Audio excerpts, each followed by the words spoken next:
Hello student. तो आज का हमारा जो टॉपिक है वो डिटरमिनेंट। पिछले पार्ट में भी हमने डिटरमिनेंट की बात की थी, तो ये हमारा डिटरमिनेंट का नेक्स्ट पार्ट है और इसमें सबसे पहले हम बात करेंगे प्रॉपर्टीज ऑफ डिटरमिनेंट की। तो यहाँ पे फर्स्ट हमारी जो प्रॉपर्टीज आती है वो है प्रॉपर्टी वन।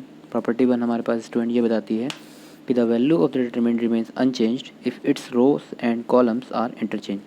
तो अगर हम किसी डिटरमिनेंट की रोज़ और कॉलम को इंटरचेंज करते हैं तो डिटरमिनेंट की जो वैल्यू होती है वो चेंज नहीं होती है। ओके, तो यहाँ पे हमने एक एग्जांपल लिया है, delta equal to 2-3, 5, 6, 0, 4 and 1, 5, -7। Student अगर हम इसको अलॉन्ग यानी कि एक्सपेंड करते हैं अलॉन्ग फर्स्ट रो, तो हमारे पास जो डेल्टा की वैल्यू आ रही है वो आ रही है -28। हम क्या करेंगे, now by interchanging rows and column we get delta one equal to, row को हमने कॉलम में इंटरचेंज कर दिया, तो रो को जैसे ही कॉलम में इंटरचेंज करेंगे तो हमारे पास जो डेल्टा वन की जो वैल्यू आ जाएगी वो 261 -305 एंड 54 -7। इसको भी स्टूडेंट हम क्या कर रहे हैं, एक्सपेंड कर दे रहे हैं अलॉन्ग फर्स्ट रो। तो एक्सपेंड करेंगे अगर इसको अलॉन्ग फर्स्ट रो, तो यहाँ पे हमारे पास डेल्टा वन की जो वैल्यू आ रही है वो भी -28 ही आ रही है। तो यहाँ से ये क्लियर हो रहा है डेल्टा जो है डेल्टा वन की इक्वल है, दैट इज़ -28। यानी कि अगर हम किसी डिटरमिनेंट की रोज़ और कॉलम को आपस में इंटरचेंज कर रहे हैं तो हमारे पास डिटरमिनेंट की वैल्यूज़ पर कोई भी फ़र्क नहीं पड़ रहा है, यानी कि वो अनचेंज रह रही है। ओके, प्रॉपर्टी नंबर 2 में स्टूडेंट हमारे पास ये बताया गया है कि एनी टू रोज़ और columns of a determinant are interchange then sign of the determinant change. तो अगर हम किसी डिटरमिनेंट की किसी दो रोज़ या दो कॉलम्स को आपस में इंटरचेंज करते हैं तो वहाँ पर क्या होता है कि वो डिटरमिनेंट की जो वैल्यू होती है उसमें प्लस माइनस का चेंजेस हो जाता है। जैसे कि अगर पहले वैल्यू पॉजिटिव आ रही है तो निगेटिव हो जाएगी, या पहले निगेटिव आ रही है तो पॉजिटिव हो जाएगी। तो यहाँ पे हमने एग्जांपल लिया है डेल्टा इक्वल टू 2, 4, 3, 1। तो डेल्टा को अगर हम सॉल्व करते हैं, डेल्टा इक्वल टू यहाँ पे हमारे पास आ जाएगा -10। After interchanging R1 and R2, अगर रो वन को रो टू से इंटरचेंज करते हैं तो डेल्टा वन की जो वैल्यू आ रही है वो 3124 हो जाएगी।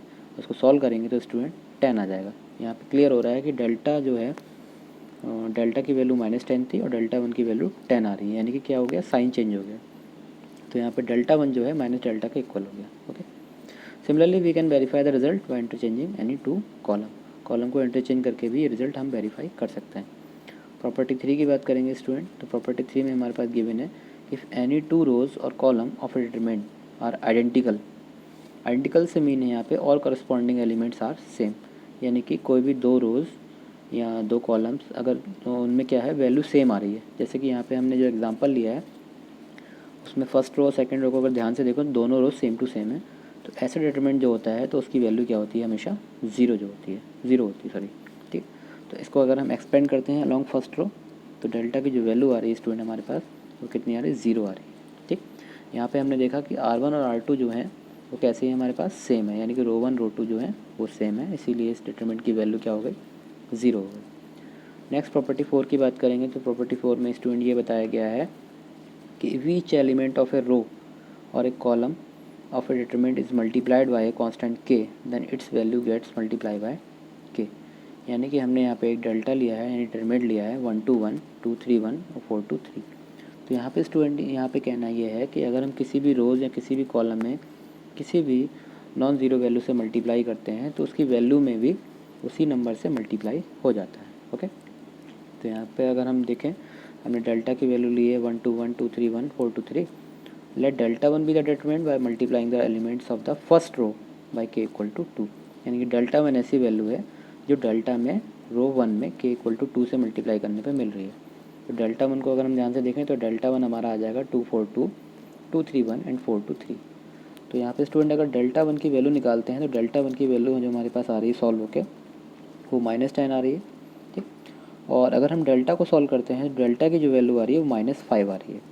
तो यहाँ पे अगर हम इक्वेशन 1 और 2 को ध्यान से देखेंगे तो यहाँ पे हमें ये पता चल रहा है कि यहाँ पे हमारा जो डेल्टा है वो 2 ऑफ डेल्टा वन के इक्वल आ रहा है, और वेयर 2 क्या है, 2 के की वैल्यू है, यानी कि delta equal to K of delta one हो गया, that is delta equal to 2 of delta one. Okay, next property की बात करेंगे। If some or all elements of a row or a column of a determinant are expressed as sum of 2 or more terms then the determinant can be expressed as a sum of 2 determinant.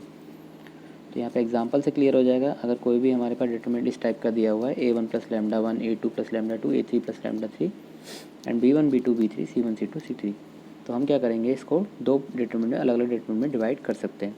यहाँ पे divide करते समय ये ध्यान रखना है जो extra term है, यानी कि λ1 λ2 λ3, वो किसी सिंगल रो या सिंगल कॉलम में ही होना चाहिए।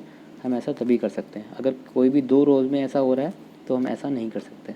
ओके, नेक्स्ट प्रॉपर्टी 6 की बात करेंगे। तो प्रॉपर्टी 6 में लिखा हुआ है, if to each element of any rows और column of determinant and equimultiples of corresponding elements of other rows और column are added, then value of determinant remains the same.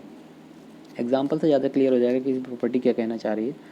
तो यहाँ पे अगर हमने डेल्टा की वैल्यू ली है A1 A2 A3 B1 B2 B3 and C1 C2 C3 and delta 1 हमने जो लिखा है वो A1 plus K delta 1 A2 plus K delta 2 sorry A1 plus K C1 A2 plus K C2 A3 plus K C3 B1 B2 B3 and C1 C2 C3।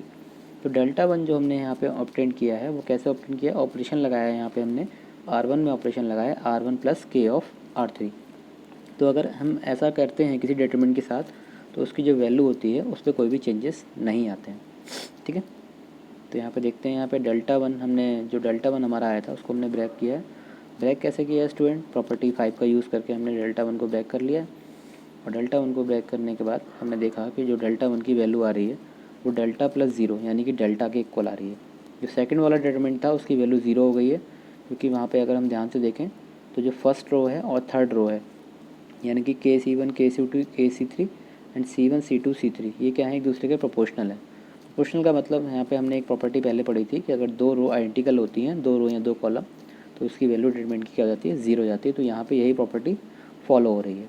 तो यानी कि student यहाँ पे अगर हम ध्यान से देखें तो डेल्टा 1 जो है हमारा डेल्टा के इक्वल आ गया है। इसका मतलब हमने जो ब्रेक किया था उसको, उससे हमारे पास कोई फ़र्क नहीं पड़ा है, यानी कि डेल्टा 1 जो है वो हमेशा डेल्टा के इक्वल ही आ रहा है। ओके, तो यहाँ पे कुछ नोट पॉइंट यहाँ पे गिवन है। नोट 1 में हमारे पास लिखा हुआ है कि if A be any square matrix then determinant of A equal to determinant of A dash, यानी कि A अगर कोई स्क्वायर मैट्रिक्स है तो A का जो डिटरमिनेंट होगा वो A डैश के डिटरमिनेंट के इक्वल होगा। ओके, सेकंड प्रॉपर्टी में हमने यहाँ पे लिखा है, if corresponding element of any 2 rows और column of determinant are proportional in the same ratio then its value is 0।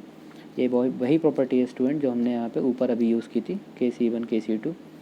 तो यानी कि अगर प्रोपोर्शनल में है तब भी क्या हो जाता है, डिटरमिनेंट की वैल्यू 0 हो जाती है। ठीक, नेक्स्ट हम बात करेंगे student area of A triangle की। तो एरिया ऑफ ट्राइंगल हमने पहले भी पढ़ चुके हैं कि अगर किसी भी वर्टिसेस, किसी ट्राइंगल की vertices x1 y1 x2 y2 x3 y3 होती थी तो हमारे पास एरिया का फॉर्मूला होता था। 10th क्लास में हमने पढ़ा था, उसको मैंने यहाँ पे मेंशन नहीं किया है, बट हमारे पास यहाँ पे जो एरिया का फॉर्मूला होगा वो डिटरमिनेंट फॉर्म में होगा, delta equal to 1/2 x1 y1 1 x2 y2 1 and x3 y3 1। तो ये हो जाएगा हमारा एरिया किसका, ट्राइंगल का। तो यहाँ पे स्टूडेंट ये ध्यान रखना है कि अगर एरिया निगेटिव भी आता है तो हमें पता है कि अगर डिटरमिनेंट की वैल्यू यहाँ पे सपोज निगेटिव आ गई तो हमें पता है कि एरिया तो निगेटिव होता नहीं है, तो इसलिए हम हमेशा जो भी वैल्यू आएगी निगेटिव भी आ रही तो हमेशा उसको हम पॉजिटिव ही लेंगे।